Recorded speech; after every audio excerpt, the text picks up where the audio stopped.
Ladies and gentlemen, welcome to 40 Watt Podcast. This is Season 1, Episode 45, if my math is right. I might be wrong. I lose count. Look, I'm a musician. I only go to 4, so once I get above that, things get a little tough for me.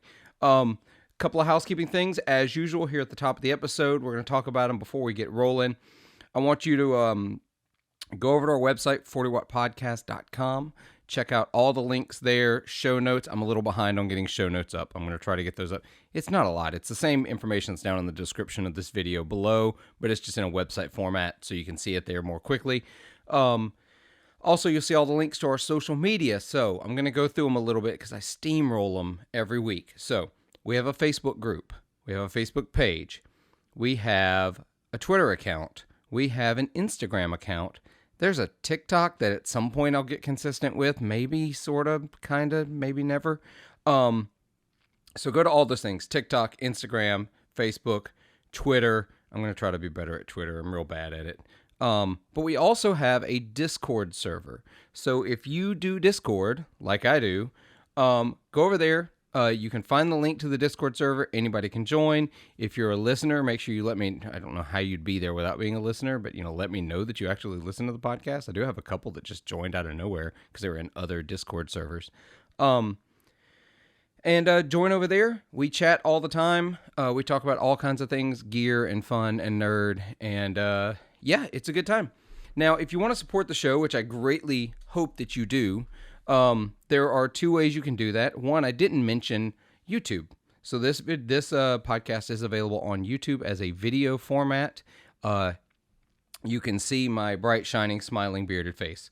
You can see all my guests. You can see what's going on. Also, you can subscribe, hit the bell icon, like the videos, leave a comment, all those kinds of things. I'm hoping next year, in the next season, to do a little more YouTube exclusive content. That's the hope. We'll see. So, supporting the show, one way is you can tell your friends about the show, and you can share the show with them. Share it on social media. Share it with your grandma. I'm sure she's really into guitar nerdery stuff. It's fine. Actually, I'm probably going to get a trademark strike from Joe Branton because I said guitar nerdery, but that's okay. So you can do that. That's great. Share it. Tell other people about it. Now, if you want to do a little more, and maybe you want a little more content, you can go over to patreon.com/40wattpodcast.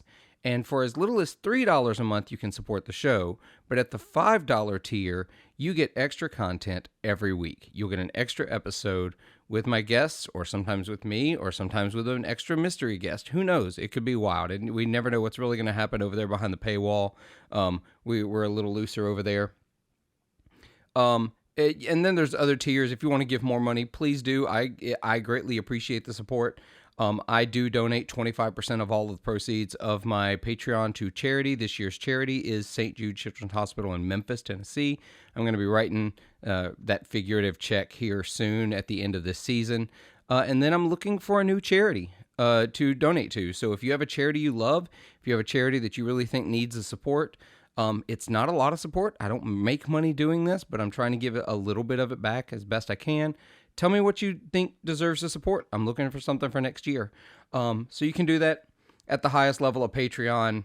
We'll do lessons every month. I'll teach you guitar, piano, bass, music theory. We'll just shoot the shit, whatever you want to do. It's great. It's a fun time. No one's taken me up on it yet, although a couple of people have talked to me about it. So I'm sure it'll happen one day. There's limited space for that. I only have so much time. Okay, I am done ranting. That's enough. I don't even know how many minutes into this anymore. Hope you go do all the things. This week's episode, I have got Tim from Bardic Audio, who I actually got to meet at Summer NAMM, hanging out at Eastside Music, talking pedals. Tim, how you doing? Pretty good. How are you doing? I'm good. I'm really good, actually. I'm super excited to talk about this because your pedals, Bardic Audio, for those of you that don't get the Bardic reference, it's okay. Tim is a big fan of D&D, as I am. I'm a big old nerd, have been. I've been playing Dungeons & Dragons since I was 15, so way longer than I want to do the math for. 25 years now? Oh my god, I've been playing for a quarter of a century. Oh, shit. Okay, But anyway, so we talked about that. And we bonded over that and the name of your pedals. But you also just make super cool pedals. Oh, thanks, man. Yeah. Yeah, they're So all. I really want They're, to. So let's talk about this. I'm going to give you a second. I want you to introduce yourself, who you are, what you do, how you got into this. The Blake Wyland trademarked 30,000-foot view. okay, well, obviously, I'm Tim Nowak. I'm creator, founder, builder, designer, whatever, of Bardic audio devices, and all my pedals are, as you could guess, D&D themed, slight references, just nerdy stuff in general. And I got into it. Well, I started building pedals back in. Well, I was probably 16 or 17 at the time. So I was a sophomore or junior in high school thereabouts. And basically, as a high school student, you're broke, so you can't afford pedals. Yeah. So that's basically what got me into building them because I just picked up bass just like a few months prior, got into pedals a little earlier than I should have, and got the first pedal that got me started was the bass Big Muff by EHX. I got it for that fat mic from No Effects Tone. I really Oh I yeah. really love. That's probably my favorite punk band. But anyways, sorry, this probably sounds like a lot, but after that, just got a little bit more serious with it and really fell in love with the tinkering, the breadboarding, and all that. Finally, I got myself so interested in it that I decided, hey, I'm going to be an electrical engineer. So that's what I went to school. That's what I'm going to school for, and that that's the kind of knowledge that I keep applying to my pedals. Every year, every class, I learn something new, and I'm able to improve my pedals just like that much. So yeah, that I think that's my So story. that's pretty cool because there it's the part about being broke and deciding to build your own pedals. That seems to be a running theme Oh in yeah, guitar pedal builders that I talk to. Lance over at Dogman Devices in particular comes to mind. He and I had a conversation about that. How it was just like he just started making them instead of buying them. But you going to school, learning to be an electrical engineer, that puts you in a it's surprisingly rare in the guitar pedal industry for someone to start a pedal business and be an electrical engineer. A lot of time it ends up being the hobbyists who never go to school for it. They just keep tinkering and learning it as they go, sort of as they design. Do you feel like going to school for it's really helped you faster than you would have maybe progressed just building I and think experimenting? I'd say that would be true in the opposite effect. That building pedals and the knowledge I gained from that experience has actually helped me a lot with my schoolwork. Oh, interesting. That's a different way Because to look at in that. school, it's a lot more, I Yeah. a lot more equations and formulas that you would ever need building pedals. But building a pedal, you understand the basic concepts of what a resistor and capacitor do. And then once that comes up in class, you're like, oh crap, I've been dealing with this for a few years now, and these people sitting right next to me have no clue what this is. Yeah, you actually have some practical knowledge to apply to it, whereas everybody else is coming into it very fresh, maybe not had that Exactly. And experience I in think it. that also helps like drive the passion for that kind of knowledge where you have a hobby focused in your degree area. So obviously you have a drive to learn more about that than someone who's like just going there to get a good job because electrical engineers make good money in the right positions. Yeah, no, absolutely. It's a job that's in high demand where we need more people going into the field. To be honest, as more and more things become technology becomes more and more advanced, we absolutely need more engineers doing it. Turns out there's not as many going Oh into yeah. it as maybe we need to. Um, and there's probably some bigger picture applications for engineering that like other than guitar pedals, but we'll steal the electrical engineers for guitar pedals as much as we can. Um, so you say you say this on your your website as well, but you're a Oh bass yeah, player. You're not primarily a guitarist. So so that sort of influenced how you make pedals as well. Because you mentioned that they oh sound great yeah. on guitar, Right, but right they're next to my definitely designed testing with bass in station, mind. I always have my bass, and whenever it's the first thing I plug into everything, so I know for sure everything sounds good with that. Then I have a GNO tribute Strat thing I do guitar. Trying to get better at guitar just because it's more applicable in group settings. Can't really play a bass around the campfire. Well, yeah. I mean, you can, you I've done could. it, but It's a it's little not that interesting. popular. I get. Yeah, it's not very satisfying either. It's just you thumping along bass No, lines isn't gonna get everybody singing along now, is it? Unless, I mean, you could always play Brick House, and no, I'm just gonna stop now. Just, I'm gonna completely go a different direction from that train of thought. So, so looking at your pedals, like I love the fact that you're still relatively new at this. How I think long I have you started when the did you start company building? back in September of 20, 2019, I believe. So about 2 years now. Mm-hmm. Okay. Um, so looking at your line of pedals is really interesting because you literally have everything from a one knob overdrive to like a 12 knob 3 switch crazy, like Oh yeah, I don't know what all that yeah, the thing that boot gazer. does. It's like it looks like overdrive fuzz. Um, yeah, the boot gazer. It sounds incredible. I was listening to some clips earlier today in prepping for this episode, and also I'm gonna mention I mentioned this to another pedal builder on my show. Um, your your prices are too low, sir. I know that you intentionally make them affordable, but like a 12 knob 3 switch drive fuzz pedal I for know that one. $190 in the boot That gazer. one I need That's to. crazy. I know I should probably make that more, but I don't know. I think I'm gonna keep it like that for the rest of the parts I currently have. Then after that, I might think about changing it a bit. Oh yeah, especially because now parts are getting that much harder to come by, and the wait times, and everybody I've had on the show has talked about that. Everyone Oh in yeah, we can general is go talking on about that the wait tangent time for forever. parts and how long that's taking. Um, yeah, I'm in the middle of getting parts for. So I bought a while back because I was thinking about actually just talking to this about this last week with Rhett Shull on the show. I bought some Okay, parts, yeah. some Telefunken BC109C transistors, right?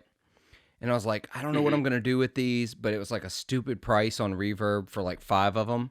And so I was like, I'm gonna go ahead and get Right. these Yeah, because I like was a fuzz thinking about face. getting into like I just wanted to build like a simple fuzz, right, or something like yeah, exactly, build a silicon fuzz face or something Hmm. like that. So I got them, and then of course I didn't do anything. So they sat in the envelope in a box, and I pulled them out the other day, and I was like, I really should do something with these because I have no illusions of starting a Yeah. pedal company.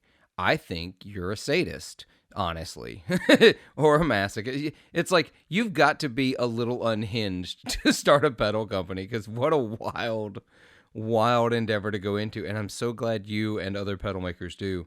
I just want to build a couple of things to understand it a little more. So I'm in the process. Eric Brainia over at Brainia Effects, who I've got to get on the show at some point, is helped me design a circuit, Hmm. and he Oh yeah. helped me like he gave me a bill of material so I'd know what to order. Like because I was like, Eric, it's like I don't even know, Eric. Just tell me, point me in the right direction.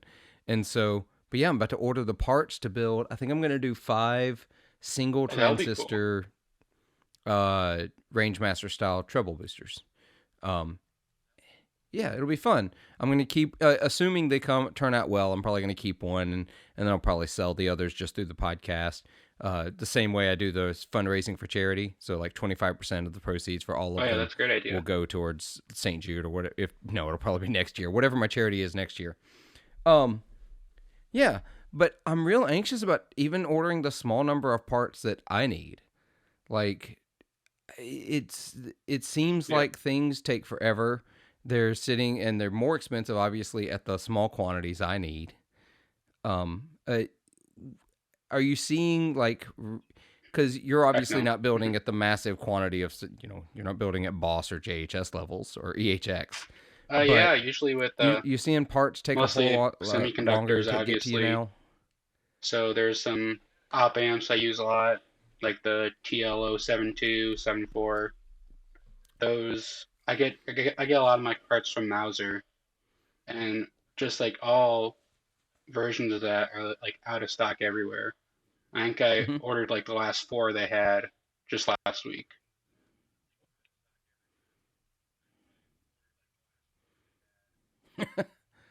Oh man, and what have prices I on haven't parts like noticed that parts done? go up Have they on gone up, the or they sites pretty that I much stayed the use. same, but they're selling I out, so you mainly can't get use them? Mauser for everything.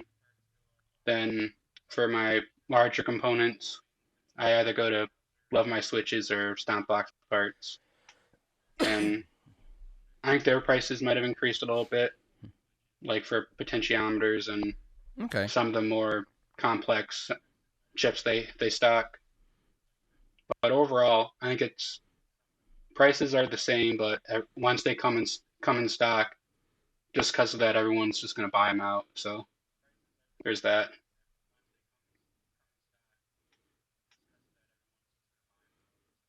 Yeah. Yeah, I think I saw where Zach over at Oh yeah. Mythos, a particular knob that he likes a lot came in stock, so he literally bought all of them. He bought the entire the entire supply because he didn't want to run out. So that's what's happening. I guess that's what's happening. Oh yeah. Guys I who need a ton just of parts are just the just other like, week I I'm got going to a spend it and get got a box of everything a that they've thousand got knobs because while directly they've got it. from the manufacturer for my HM Demon pedals. I originally got them from Love My Switches, but they just weren't getting in stock. I'm like, I need these. This is a pretty popular Hmm. pedal for me. So I just bit the bullet and bought 1,000 of them.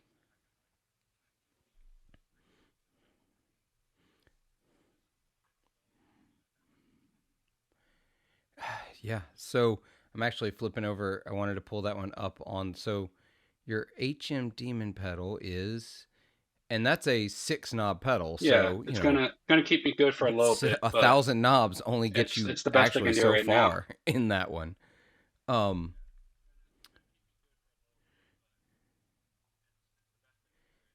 sure. So let's talk about some of the pedals individually because I really. So when we met, I had not been familiar with the pedals Oh until yeah. we met, and then when you gave me your card, and I was immediately saw the 20 sided die on it, and I was like, oh no, we're gonna have to talk. We're gonna have a conversation. Um, so you have I love your names. I love your artwork. Oh You yeah. have Yeah. the It still Jack sticks o' with that theme. Fuzz, which is obviously Jack o' Lantern, but it's a D20. Um, there's the Jack o' Fuzz. We're gonna talk about what style pedals they are, so people can understand because. You look at yours, it's not always obvious to The see Jacko what Fuzz they are. is a original Um, design. So the I Jackal just Fuzz is took based on, or I is it found three completely original? transistors I really wanted to use, or I just had a lot of them. Then I plotted them on a breadboard, put some resistors and capacitors in between them, and just messed around until I got something I like. Hmm.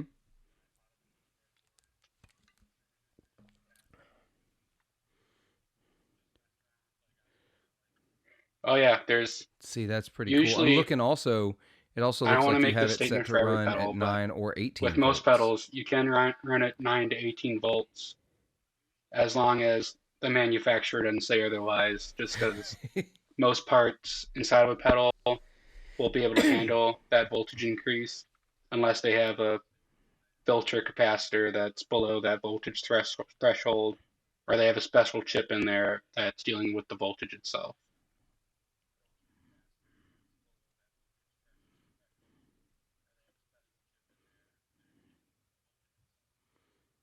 Interesting. See, this is where I know nothing about circuits, and this is where I have a particular patron. Actually, I have a couple of patrons that listen to the show who are in electronics, and they're probably just listening to me talk, and they're like, "Oh, he's an idiot," because I don't know these things. I know what these parts are. I don't know how they interact with each other, but it's really fun. I really love the idea of just trying stuff until it works. And excuse me. Like I said, before we started this episode, I was rushing through dinner. And I was like, I'm going to try to not look like I smashed tacos just before this episode, and I'm failing miserably. So the HM Demon. Let's go through that one. That one's a crazy looking pedal. It's okay. Yes, actually, mainly dirt stuff. I'm really sorry, guys. I just I'm have really that disjointed today. the boot gazer You with the do delay, primarily drive but pedals right now. for the most part, yeah, it's just drive stuff. I found that overall, like, I want to get into the other effect types, That's but what the other side. there's just so many options here with like dirt pedals that it's hard to like step out of that. There's like a million different fuzz combinations and distortions, various preamps. It's it's just kind of overwhelming to try to step out of that. Yep.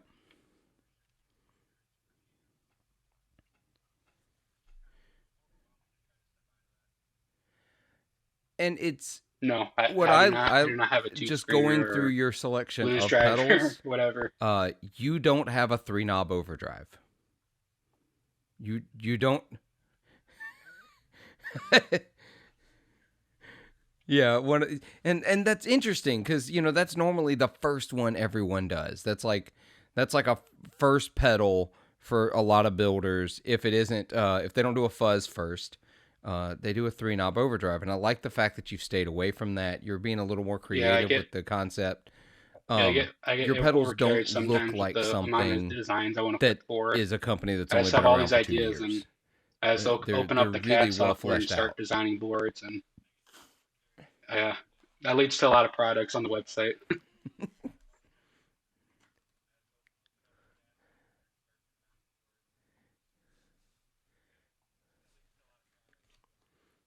Yeah, no, Originally, I and you've got just a bunch. Do started you to do you do a lot of just build a building, stack and let them build to sell, order, or do you but just try to over keep the a lot of past stock on summer, hand at any given time? just because of my decreased time, I was an intern at Sweetwater over the summer, so I had a lot less time since I was in Fort Wayne. I wasn't at my house with all my building gear, so that really diminished my building time. Oh, cool. And NAM was during the summer, so I really wanted, people to come to NAM and if they like something to be able to order something. So that's when I started doing pre-orders for the most part, but I'm gonna try to cut those off and just doing the build from stock. Pre-orders are just a really stressful thing to keep in mind.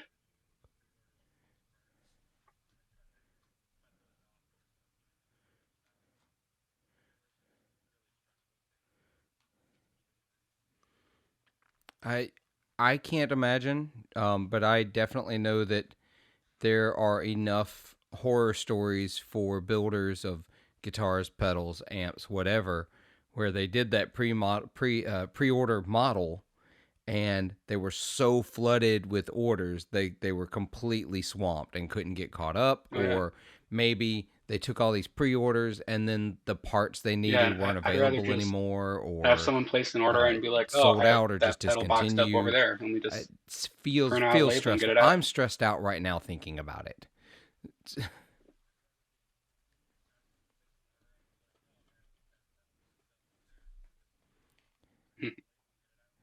Nerd alert. Yeah. So let's talk about the decision Uh, to, and this is I where we're gonna get I super first nerdy, started y'all. playing Y'all got your D&D warning. You got your actually your warning. pretty late. So you're It in was how my long have you senior been year of high into school. D My and D girlfriend or got me gaming in into it, general?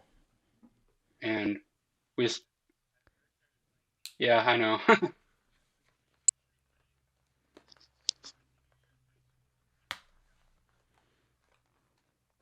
That's usually the other way around.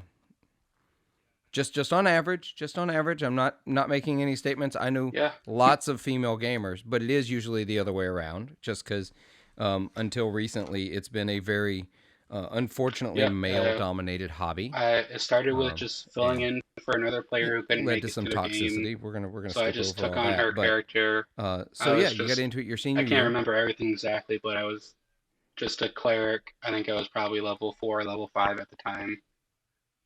And despite the iffy group dynamic, I love the concept overall, and just playing was fun when I was able to play. And I mean, once you get into D&D, I feel like there's like an probably 70 to 90% chance that once you play your first game, you either love it or you hate it.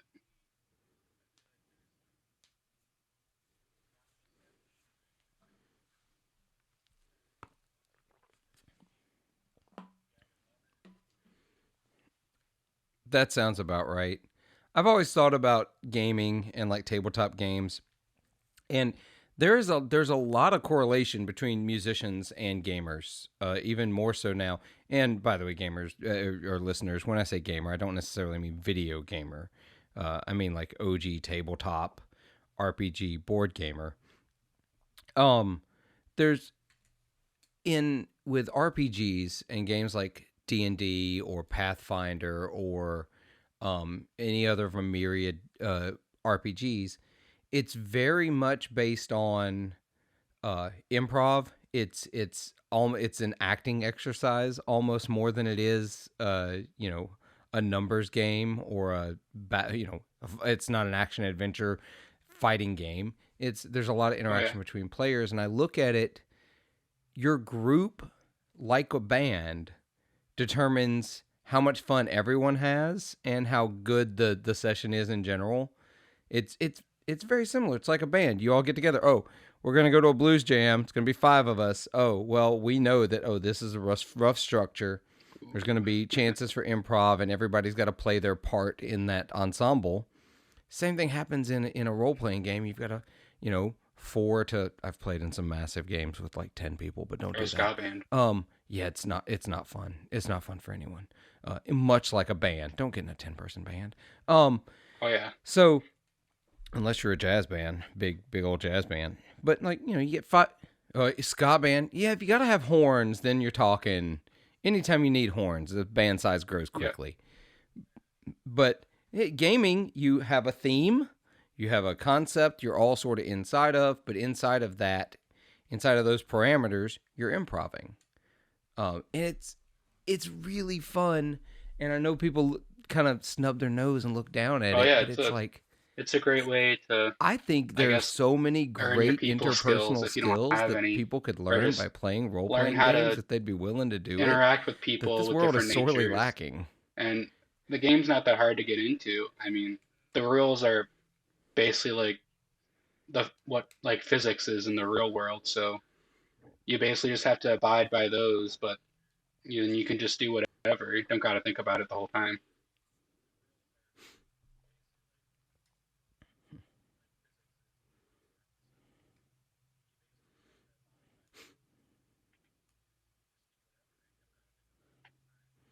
Yeah, we used to play with some friends, and we had this one player, one friend who kept getting caught up like in the numbers of the game, in the things that like the in the character sheet. And finally, my friend that was running the game took his character sheet from him. He said, "Okay, don't look at this anymore. Just tell me what you want to do, and we'll figure out if it works or not." Right. And he became incredible because he wasn't hung up on the the pluses and minuses and the numbers. How much damage can I do? And it just became free to be. Um, and if we want to correlate it to music, it's very much the same thing. I was a music undergrad. It's the Right. same No thing one's you saying need you to do can't with play a things like certain note music or theory. do a certain You need to interaction. learn the rules. You need to sort of know the Like rules, but it's then you just need to not stop we're thinking not on a about train them track here. and just play your instrument. Just be. Um,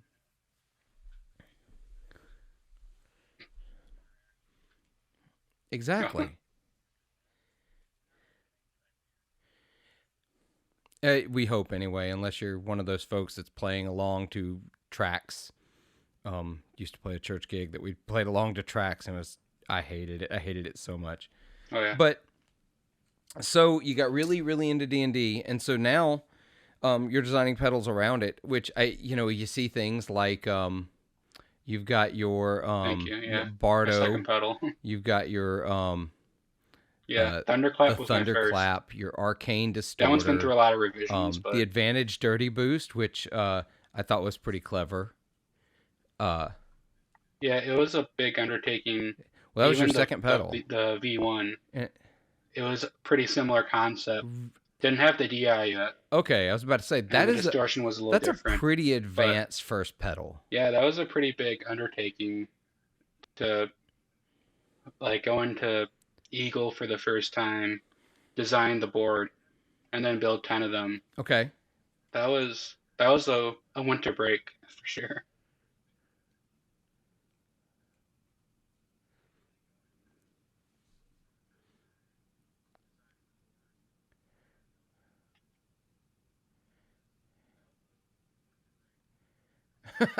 Yeah, I'm sitting here looking at it and I'm like, oh, that's the first one. Whereas you've got like the ADB 200 or the Bardo or the Advantage that are like single knob, super simple interface, or the Punk Bard, one knob, the mini Yeah, enclosure. that It's was like my that seems basically like a being first pedal. That's okay. That was a okay. Let lot. me Let me figure out try how to do something a little this. smaller. Not the 6 knob 3 switch 2 foot switch, and DI out of the Thunderclap. Yeah, yeah, bass preamp specifically, but yeah, Oh, I just decided preamp that with was too much. But just no, it looks basic two super band cool. EQ, then two So toggle it's a switches preamp to pedal flavor your essentially. mids however you like them, If we're gonna get like and then real simplistic about it. DI out, and then the dirt section is rat based with some mods in there.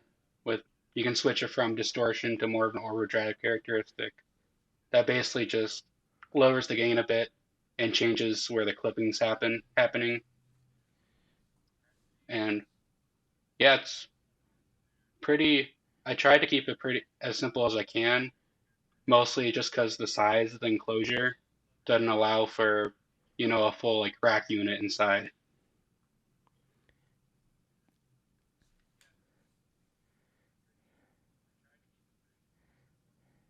Yeah. Oh yeah, your standard, the smallest like top mount Yeah, that enclosure you was can the next get. thing I was going to mention is that like we're not talking like a big double pedal. We're talking like I thinking like Wampler single size enclosure.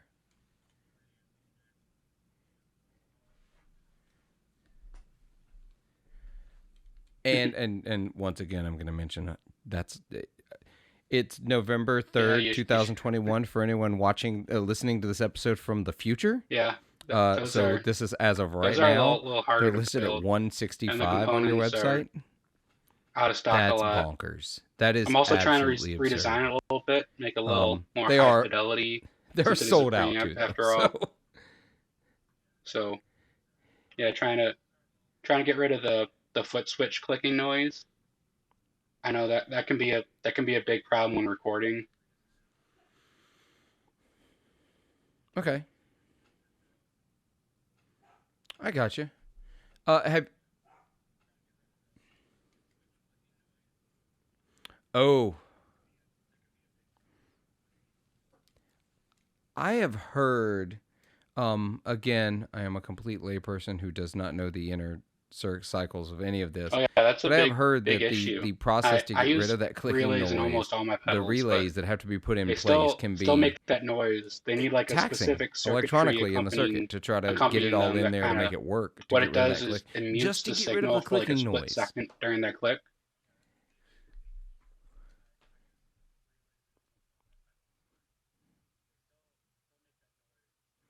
Yeah, there's either that or you can use analog switching, which is what Boss does, and you can only do that with the buffered Oh, bypass I pedal gotcha. Yeah, no, I remember hearing about that. I don't remember who I heard talking about it, but I remember now. and silent when you switch them.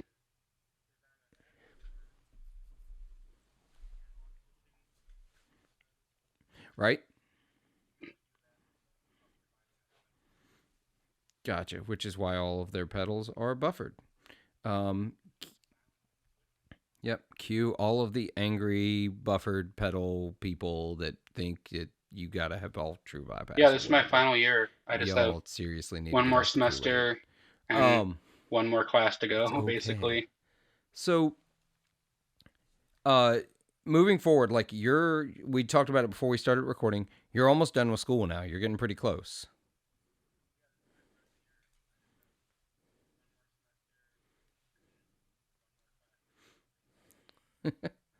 So what's the plan after Yeah, school? Because that's obviously kind of the there's going to be some free big time step that right opens there. up, but there's For the also summer right now, I don't know how I'm planning on oh, I've got to go out doing and get a another job so I can internship. pay bills kind of Hopefully thing, gonna go over to or if you're going to Share in really try to Chicago, push Bardic Audio to the work next there over the level, summer. or maybe Hopefully both. I do, and hopefully they like me and I can get a job there. Because that'd be a sweet job where I could apply my knowledge and my love for music and audio. And then besides that, I'm probably gonna go to grad school and get my Yeah, master's or PhD if I'm really into it. But as far as Bardic goes, I'm planning to keep that keep that going at about maybe a little higher level than it is right now. Because once I have school done for the yeah, year and it's summertime, just have a 9 to 5 job or nothing potentially, then I could really scale up Partick, put all my eggs in one basket. But that's something I'm kind of nervous about. I don't right now. I'm not sure if I want to make this my full-time gig or not, just because it can be really yeah, stressful, basically owning a business, and you don't get any insurance out of that, and you gotta deal with taxes. That can be a nightmare. sure.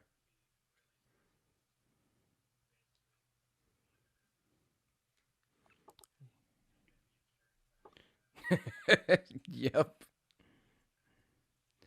Yeah, it's part of why I used to play guitar full time. Um, not like I wasn't like on tours or anything like that, but I played. I was playing probably an average 3-4 nights a week, and that was how I made my money. Wasn't a lot of money. There wasn't insurance, and it was super stressful. You are essentially an independent contractor at that point, and I, I made a decision that I was like, Yeah, I love this. I love making music. I love playing guitar, but I can't, like, the stress of the day to day, just having enough money to exist and pay rent and pay for food, especially as a guy who likes to eat. Um, it was oh yeah, tough, and at some point I it, had to it, make a call that, yeah. You okay, don't I've know what's got gonna to happen the next week get if a you're gonna job. Like, went back to sell school, like got a a hundred degree, pedals or went back to nothing. school, You got a know, master's there's degree, nothing and saying a like I certain need to thing I has to need happen, and that's dependable just the income. most stressful part. Um, and it's Uh, stressful when you start your my own business. my girlfriend is very wise, but she said there are some things that you enjoy more when they're just a hobby, and once it turns into a business, it gets really stressful, and you start to hate it. And that's a very tricky line to try to maneuver around. It's not the same for everyone. Everyone has their own threshold Yeah. and their own passion for whatever they want to do. But for me, I like it kind of as a part-time gig right now. I like it where it's at. Yeah.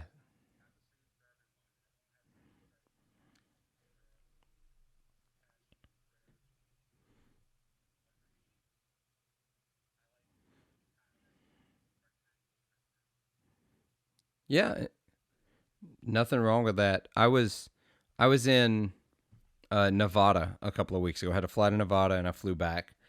And going through airports and going through security and dealing with Uber and Lyft and carrying bags and all that stuff.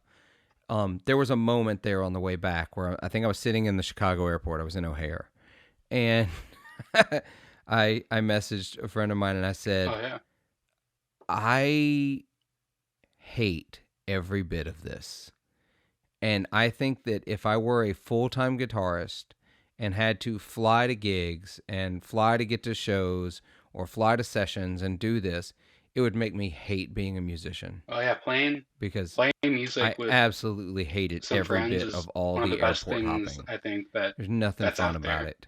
I And love when so I that's can able to definitely happen. relate. There are things But where I could there are never parts of it you imagine still love. I would that still being love my the part life. about playing music. But I would hate just doing that everything like else about it. once or twice a week would just fill me with so much joy.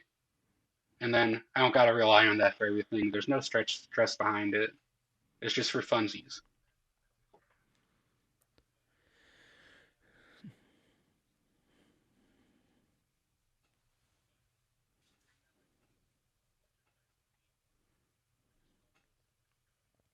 Yeah.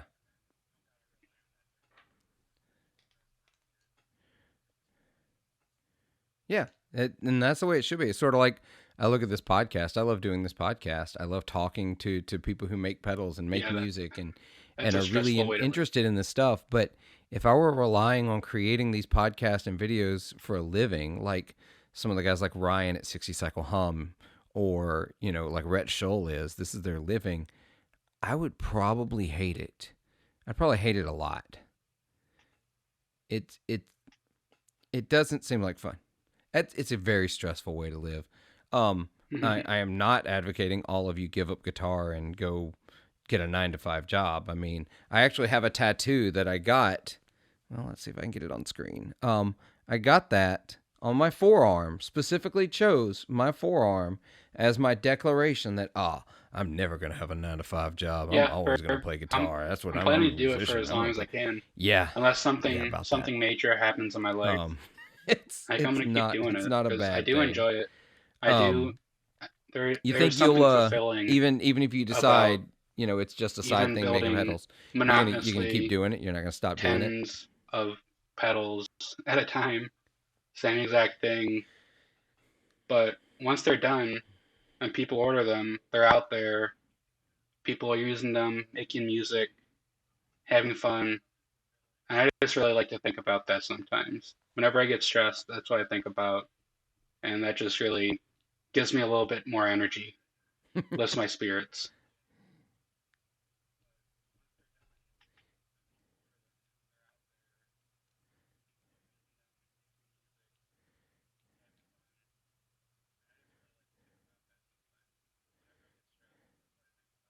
Oh, yeah.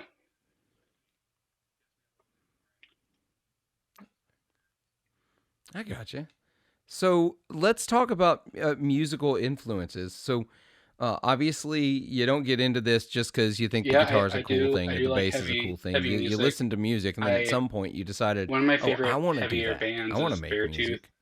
What kind of music are you into? Uh, What I inspires you? I'm gonna assume, yeah. based on as much dirt and fuzz pedals you create, it's you like some pretty heavy music. Gotcha. Okay, well, Beartooth is a band I found back in back in Hmm. high school again. It was By the way, at this a is the youth part group. of the I'm just gonna go Yeah, ahead and they're fess up. This I is the guess they're part of the more show where they I'm gonna started as a nod Christian rock like group. I know who these bands It's are. more I'm of just probably it not. was one So feel person free to elaborate originally, as much as you want Caleb to. Shomo. He was from Attack Attack. Don't know if you heard of them. Yeah, but Beartooth was basically his one man project. For the first record, he recorded all the drums, bass, guitar, vocals, and that's still my favorite album of theirs. And now they're I a actually little have bigger, heard of them. a little This more is where I nod and I little mean different it. than they were originally. I know everyone probably says that about their favorite bands that the first albums were the best, but now they suck. But no, they still sound good and I like them. But my my first love for a band was Streetlight Manifesto. That's their logo right here. They're a ska punk band, even though they don't like to classify themselves as such.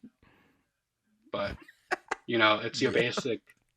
basic three-piece rhythm section, then four horns, trombone, trumpet, three saxophones, so five horns. Yeah,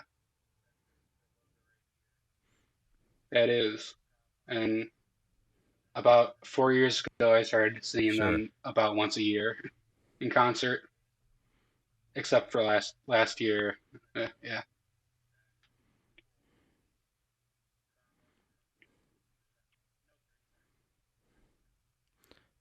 It's a big band. It's already a it big is. band. They are very weird musically and I guess graphically, but I really dig their stuff. Yeah. That I gonna go back to high school again I for the actually last time. do recognize the name. But I'm not familiar with their music at all, but I do know the I name played the just because trombone and it's a alto very sax in striking the name, and school I can band remember hearing it in or the marching reading it. band and stuff. So that's where I started out musically, and then a friend got me into Streetlight. I'm like, oh cool, rock music. I can play my trombone and saxophone too. I dug that. Then I started listening to their stuff a lot, and the more I did, the more Mm-hmm. I was really able to like dig into the layers and find the bass line and just really loved what the player was doing with that. And that's what got me into bass specifically. I just really loved he had a more of a walking bass line, looser kind of, I guess, jazzy style. The funny thing about the band is almost everyone there is classically trained. Very strange for a punk band, but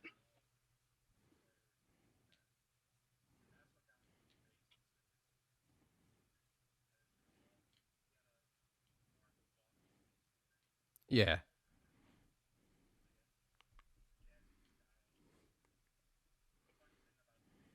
yeah.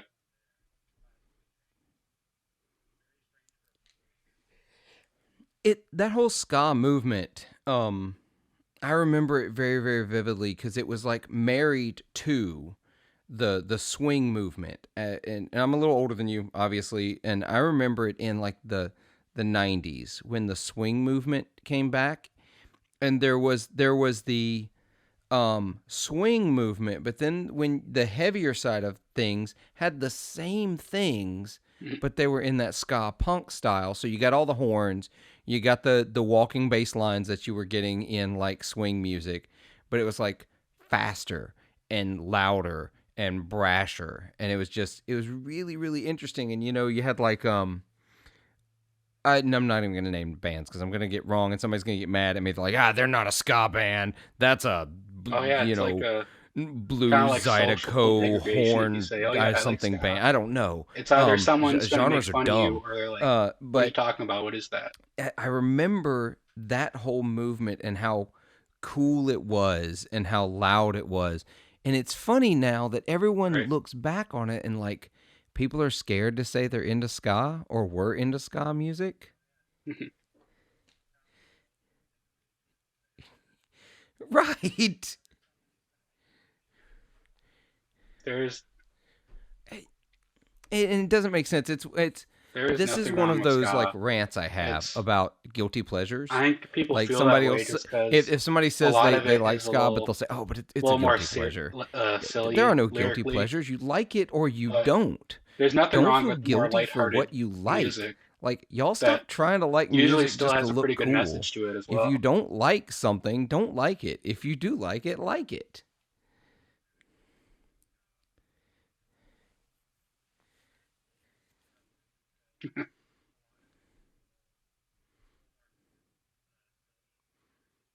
Yeah.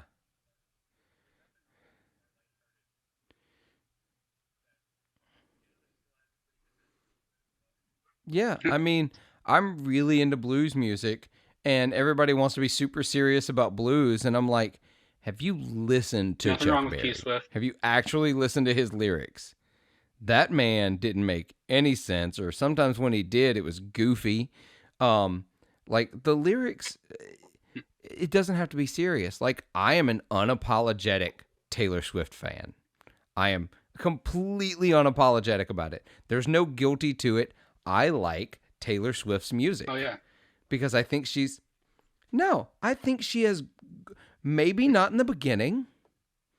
I wasn't really into the stuff pre the album 1989.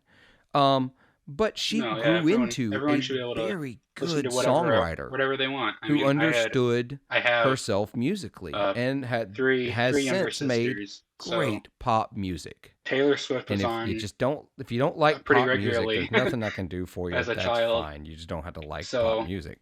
And that's and fine. That's because good too. you know But because sisters like don't it, I don't can't hate like on it. people because of the music they like. So whenever I got like It I think it's like 22 stuck in my head, I'm like, oh, I get this out, but it's catchy, and I have the wisdom now of a 22-year-old to say, oh yeah, that was pretty good. all the time.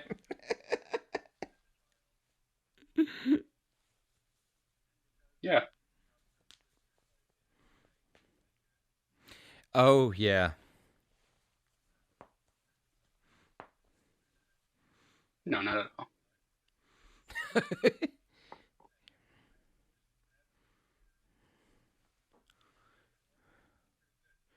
Yeah. It obviously meant something to someone.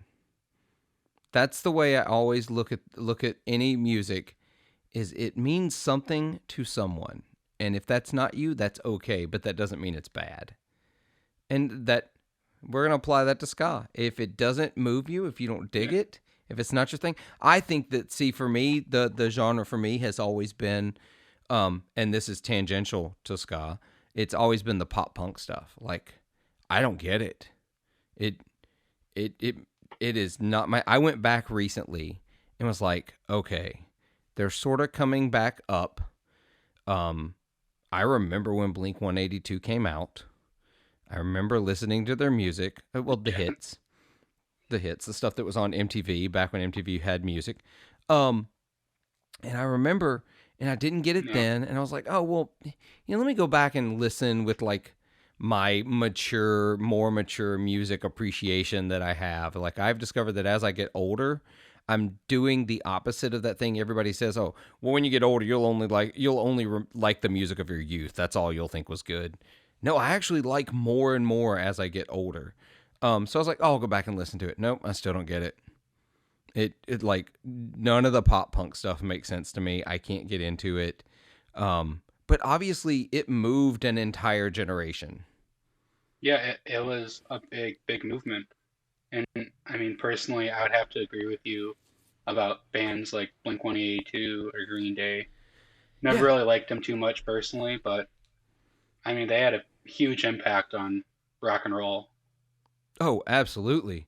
I owned Dookie. I owned that album and still didn't get into it, but I bought it just like everybody else Yeah. because it was impactful. It meant something, and I don't get it, but you know what? Other people do, and it inspired a lot of people to play music and to make music, and I'm gonna be okay with it. This was not where I thought I was gonna go tangentially on when I started talking about ska. Um, The sky but leads you to good places. that's a T-shirt. I'm gonna put that out But in but my in all Teespring store. seriousness, if anyone listens to ska, like listen to Skank and Pickles, Mustard Plug, Operation Ivy, Aquabats. Anyone listens to any of that, I think you might be a little crazy if like a grin at least doesn't appear on your face, just because it's such happy Yeah. music. How can you not like any band called any of those things? Come Exactly. on. Anyone willing to name their band that? It's like um it's it feels so much happier than some of the doom and gloom of heavy music. Yeah, we're Tantric Death Glare. Or, again, if that's your music, it's just that the band names are so depressing. Yeah. I can't I uh Yeah, where death is lurking. Um, it, it, I'm making these up. They may actually be bands, but um, I want to listen to.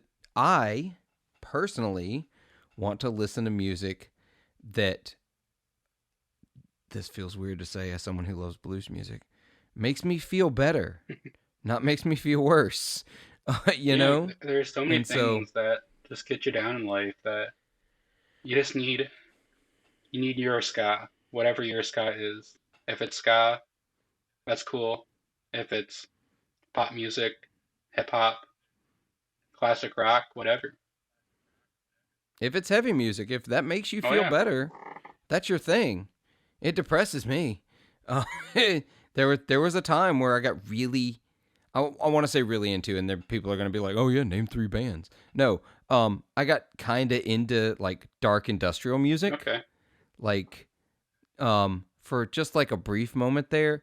Matrix had come out and that soundtrack was banging, and I loved that soundtrack, and so I got into like the bands that were on that soundtrack. I started listening to more of their stuff, and it's like that was fun, but at the end of the day, it didn't. It put me in like darker frame of mind, so it wasn't good for me. But other people listen to that music, and it pulls them out of those dark places, and I'm like, people are weird, man. Like we have such weird different Yeah, it's just reactions like to whatever, things. whatever flips that switch in your brain, whatever chemicals going on, is your life Yeah, experiences. It's all what makes you you, your taste, everything. it's such a bonkers way, because when you I used to joke that my music tastes ran the complete and utter gamut, and they did. I remember when iTunes was a thing. You may not Yeah, remember when iTunes was a thing. iTunes was a thing, and like it was where you like loaded all your CDs so that all your music was in this player, and I had like 17 gigs of music, and I would just put put it on random,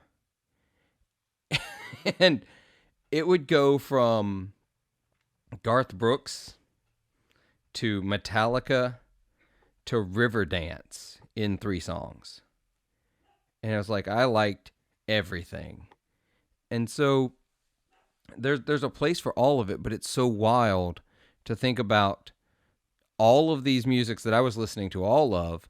They all have a fan base that's like, no, this is the right. only There's that music. that hyper dedication to a specific band or genre. I can't get. I usually can't get behind Yeah, that. and anything else isn't acceptable. I can't either. It's like it's funny. There's some great crowds that are like, especially with like Garth Brooks, who I also unapologetically love. Um, there's like the Garth Brooks crowd that is like, oh, Garth Brooks is like legit real country music. Um, I'm sorry, what? And then there's people who are like, Garth Brooks destroyed country music, and I'm like, what? This is not a zero sum game. I'm, Like, yes, he is country music, and he's also probably a little bit to blame for Luke yeah, Bryan. I mean, But genres evolve and change over time. There's a there's a good divide in country music specifically that I think is very true. It's basically when 9/11 happened, country music just changed completely, became hyper patriotic, yeah, and wasn't so much about working class, blue collar issues or that kind of lifestyle. It was more just about, you know, yeah, yeah, talking about became beer, nationalist trucks, propaganda. tractors, women, whatever. I mean that was my family. There was a well, I am, if I had to put a date on it, I mean, we'll use 9/11. That's I yeah, I like like pre that too. 9/11 country music. I do. Um um but it's like there was a time when I promise, like, I was listening to the radio because I live in Mississippi, and so every station is either a country station, a Christian station, or a rap station. That's it. Those are what you get. Um if you're close enough to Memphis, you can get the classic rock station, which now plays things from the 90s. So whatever. Um, when did Spin Doctors become classic rock? I don't understand. So, um, but like 4 songs in a row, all referenced a pickup truck, beer, white T-shirts. Supposedly these were 4 different songs, but they were all relatively new songs at the time. And I'm like, look, somebody in Nashville wrote a song, put the words in a word jumble, and That's spit it exactly out 3 what's more like what was times, and happening. that's all the same I don't song, y'all. I don't listen It just to is. any country music now, but I don't know if it's currently happening, but I feel like throughout like the early 2000s to like 2010, that's all that was going on.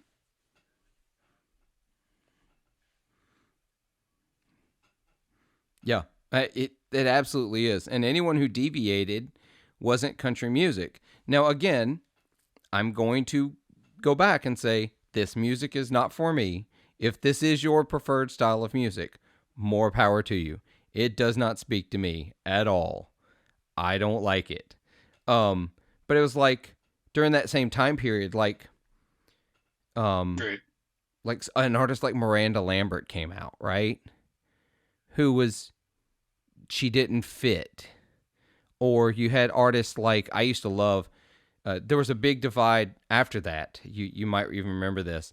There was the big divide from the like country music and the nationalist, super patriotic country music that came post 9/11. Oh But yeah. then there was Yep. also the Nashville, Texas divide. And so I was very heavily and I was living in Nashville at the time. I was living in Murfreesboro actually at the Yep. time. And I was like hardcore like Texas country. Give me Kelly Willis, give me Bruce Robinson, give me Lyle Lovett every day, twice on Sunday. Give me that stuff. Give me the guys who are the women and the men who are still telling Oh yeah. stories Yeah, and there's not talking about the yeah, I weekend. feel like people who You know what I complain mean? that So, Miranda Lambert and people like that aren't like country, there's sometimes you're just like there's no place to put a specific artist or band. You can't really place them in any one genre. That's why there's like a million subgenres, and you should just throw away genres.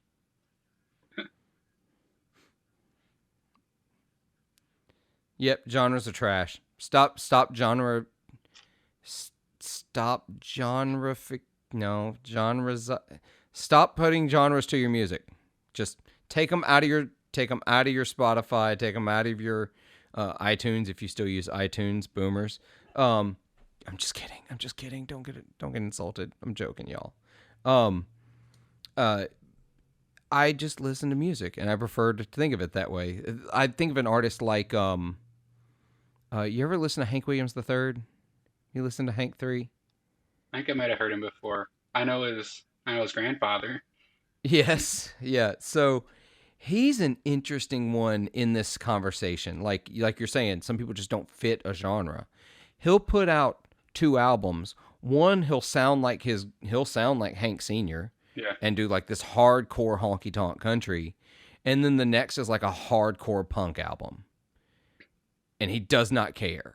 He just does not. He just completely gives no shits. He's like, I'm just gonna make music, I'm gonna have to and he listen to him does. more. Yeah, you check out Hank 3, um, or someone like Shooter Jennings, who is Waylon Jennings' son. Uh, he's country, but he's sort of not. He's sort of other things too, and he doesn't get like heavy rock, but he gets harder like heavier classic rock, if that makes sense. Yeah. Sometimes, and so and they make great music, but you know what? You're never gonna hear them on the radio because radio stations don't know what to do with them. Nope, you can't throw him on classic country or whatever the Lone Star station, and you can't throw him Yeah, on the rock on the classic rock because I guess that's decade defined. yeah. Oh, and it's terribly defined. And then I don't know. Do like heavy metal stations exist? Like I don't live in a major area where I would even expect to hear like a heavy metal station or like a hardcore station or a, I don't know. I've never heard any of them. Y'all let me know if y'all know of a heavy metal or thrash or hardcore radio station. If they've got an internet feed, I want to hear this. Get me the link. I want to hear it. I there's some of that on the school radio here at the it's called WIDR FM. The sc- there's there's a lot of cool music on there just because it's student run. Yep, student run school radio stations always have the most interesting music.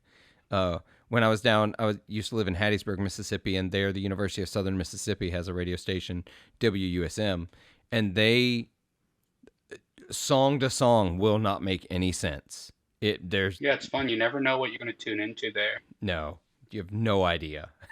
Absolutely not. And also, you don't know if the next artist is going to be a national artist or a student band that has an album they put together. You know what I mean? They'll play independent stuff as well, which is really cool. Oh yeah, that I love hearing just like a small band. Oh, they're in Kalamazoo. I might know some of these people. I Yeah. think that's really cool. Yeah, there's I say a band, it's a guy called Massive J, who I heard his song on the student radio station, and it's called Wards Over War, and it's about there's a South Mississippi fast food restaurant called Wards, and it's about choosing wards over war. And it's hilarious. It's amazing. It's corny. My wife can't stand it, but I love it. So I listen to it all the time. I would have never discovered him otherwise. So student radio stations are amazing. They're a great resource. I try to be a part of it as much as possible, but it's hard with everything I have going on. Yeah. Do you find a market for your pedals there from musicians and students and Oh yeah, I've met uh 2 years ago now. I did a workshop at the engineering college for building like pedals. I basically made like a little DIY PCB for a distortion, just a single transistor thing. And I taught people how to put it together and what it all did. And met a lot of cool people through doing that. And made a lot of good friends there. That's really cool. I had not thought about the fact that your experience already building pedals would lead you to be able to do workshops and stuff like that inside of the school academic setting. Oh yeah, That's cool that your professors also give you that opportunity, or your engineering school gives you that opportunity. yeah, it's really cool the stuff we can do here. I'm part of the IEEE organization, which is the Institute of Electrical and Electronics Engineers. Oh yeah. So it's like a huge professional organization, but at Western it's just a small chapter of like usually 5 to 10 of us, depending on the semester. And we like to make sure that people with like a certain skill set, if they want to, are able to share that knowledge in some format. And later this month, I'm doing another workshop where we're going to build a little like stylophone, those little like Uh-huh. keyboards with a little stylus that you just run across. Yeah. I think that would be a really Very cool audio cool. project. So doing that, I think next week. That's pretty awesome. Well, I tell you what, we're just about at time for the main episode, so we're going to wrap it up here, and we're going to move over to the Patreon episode, and we're going to talk a little more about pedal design. But that's where we're gonna get really nerdy with the gaming. We kind of glossed over it here. We're gonna talk about it over there. So patrons, you have been warned. I hope if you're not a gamer, we might turn you into one before we get done.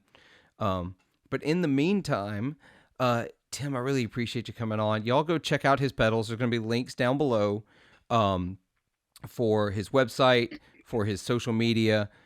Go check them out. I'm going to try to. Well, I'm not going to link the videos because the videos Yeah, are linked on your website, right? if they're on Like the video product demos. Yeah. pages. So you can check out what his Yeah, you can go to the individual product pages, hear what they sound like, check them out, order some pedals from Tim, help him pay college tuition, all those things. That's what it's there for. And that's what it's there for. And but in the meantime, I want y'all to go. Please be good to yourselves, be kind to each other, and try and make some noise.